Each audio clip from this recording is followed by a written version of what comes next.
The Christians are fond of their supposed heroic origins as a minority persecuted for their honest and simple faith in Jesus as their Lord and Saviour. We've all seen those movies. The Christians, with their calm forbearance, wearing their whiter-than-white tunics and eyes uplifted towards heaven, suffering in silence the blows of sadistic Roman guards and the teeth of savage beasts. Thousands upon thousands dying for their faith, yet by their willing and noble sacrifice winning a martyr's crown for themselves, and in the process tempering the harsh Roman culture by showing the truth and superiority of their religion over paganism. This fairy tale shows up in apologetics again and again, usually in that appalling soundbite, "Would they have died for a lie?" Now, before Hollywood brought its own particular magic to the fantasy, centuries of monkish scribes painted an even more fantastical picture in words: the lives of the saints. In these lurid tales of suffering and triumph, survival from beheadings and dismemberments were commonplace.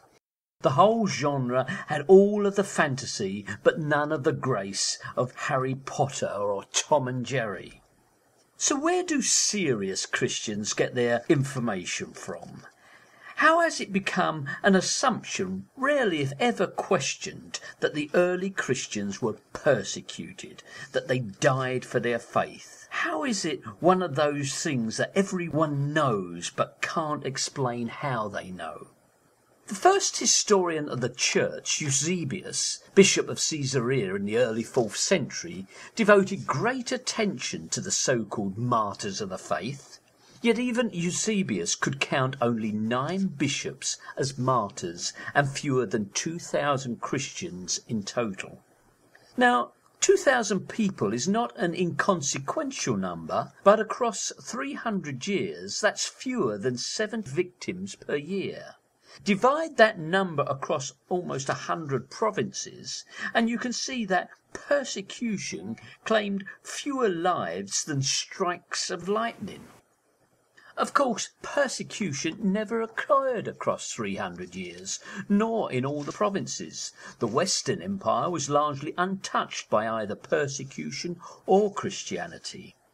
The first real persecution was during the reign of Emperor Decius in the mid-3rd century. This persecution had all the savagery of requiring Roman citizens to pour a libation for the health of the emperor. Some Christian fanatics refused. Yet Bishop Origen of Alexandria was able to record that in fact God protected the Christians and restrained the rage of their opponents. Those who died, said Origen, could be easily counted. Eusebius later added that God permitted the occasional persecution for the sake of discipline and correction of the brethren. The later years of the 3rd century were known as the Peace of Gallienus, when churchmen actually began to frequent the imperial palace. They owned property and began to gain political influence.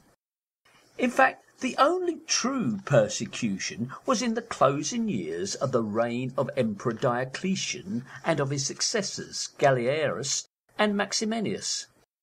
These emperors were frustrated by the negative influence that the Christians had on the army.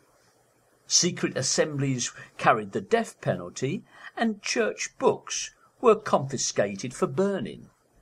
The persecution lasted less than a decade. In short, the persecution of the Church as a sustained and bloody policy of the Roman state is a lie. The persecutions, so-called, were an invention of Holy Mother Church, fabricated for its own greater glory. It isn't true. It isn't history. It's more astounding rubbish.